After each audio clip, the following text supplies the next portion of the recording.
आदाद शुमार बता रही हैं झूठ है। हमारे जितने भी मुआशी माहिरीन हैं वो बताते हैं, तस्दीक करते हैं कि सिर्फ़ आवाम के आंखों में सुरमा लगाने के लिए कुछ करता है, हक़ाइक़ पर मुबनी नहीं है। हक़ाइक़ वही है जो हम बयान कर रहे हैं कि आप देखेंगे 6 महीने बाद तुम्हारे ऊपर कर्ज़े में और इजाफ़ा होगा, और कुछ अरसा बाद जो इस वक्त 47,000 अरब है ये 50,000 अरब तक पहुंच जाएगा। तो इस हुकूमत के साथ कर्ज़े लेने के अलावा और खैरात मांगने के अलावा और लंगर खाने बनाने के अलावा और कोई विज़न ही नहीं है। नौजवानों का मुतालबा है हमारे लिए कारखाने बना लें, और ये लंगर खाने बना रहे हैं।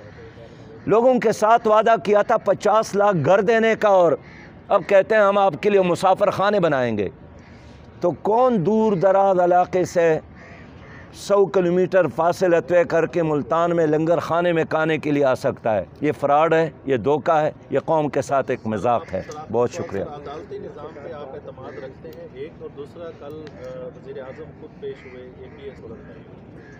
देखिए, ये अदालत में पेश हो गए तो उसको भी एक एहसान की तौर पर कि मैंने कौम पर एहसान किया कि मैं अदालत में पेश हुआ। लेकिन पहले भी वज़ीर-ए-आज़म जितने साबिक़ वज़ीर-ए-आज़म, उससे पहले भी साबिक़ वज़ीर-ए-आज़म, ये सारे आए हैं, पेश होते हैं, कोई भी अदालत से बालातर नहीं है। लेकिन काश हमारी जो अदालतें हैं ये अवाम की तर्जुमानी करे और उन चीज़ों पर एक्शन ले जिसकी वजह से इस वक्त अवाम परेशान है, और वो महंगाई और बेरोज़गारी है। अपने मफादात है, जबकि जमात इस्लामी इस मुल्क में निज़ाम मुस्तफ़ा के लिए और एक क्लियर विज़न और लह अमल के साथ जद्दोजहद कर रही है। हम इसलिए PDM का हिस्सा नहीं बने कि उसका हिस्सा बनकर जो निज़ाम है इस वक्त स्टेटस को, हम इसका हिस्सा नहीं बनना चाहते हैं। हमारे शामिल होने का कोई इरादा नहीं है, न ज़रूरत हम महसूस करते हैं। हम आवाम के साथ राबते में हैं और आवाम की ताउन हमें चाहिए। देखिए, हम तो हक़ बात करते हैं, हम सच बात करते हैं, और उस वक़्त भी हमारा यही मौक़िफ़ था कि एहतिसाब हो और सबका हो, और आज भी हमारा यही मौक़िफ़ है कि एहतिसाब हो सबका। कल जब हम गए थे पनामा लीक्स के बारे में सुप्रीम कोर्ट, और पनामा लीक्स में जिनके नाम आए थे उनके ख़िलाफ़ सुप्रीम कोर्ट गए थे, तो हमारे 4 दिन बाद इमरान ख़ान भी आए। अब चूँकि वो ख़ुद वज़ीर-ए-आज़म हैं और ख़ुद उस डर्टी सिस्टम का हिस्सा बन गए हैं, अब इसलिए वो आना नहीं चाहते हैं।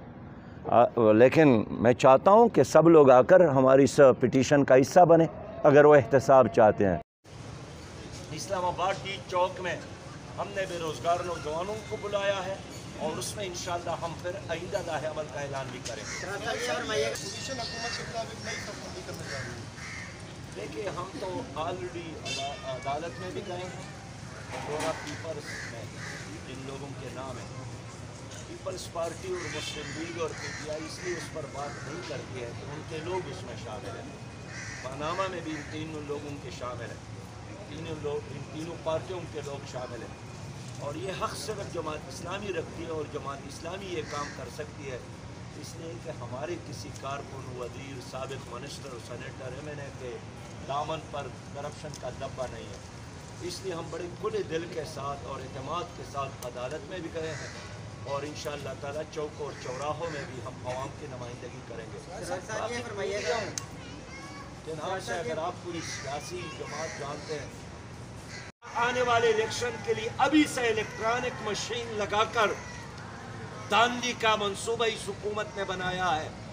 लेकिन अवाम जब उठेंगे, इंशाअल्लाह अवाम बेदार होंगे, तो फिर अल्लाह का वादा है नस्रुम मिनल्लाहि व फतहुन करीब, फिर अल्लाह ताला भी कामयाबी अता करता है। मैं एक बार फिर आप सबका शुक्रिया अदा करता हूँ। सर ये बता दीजिएगा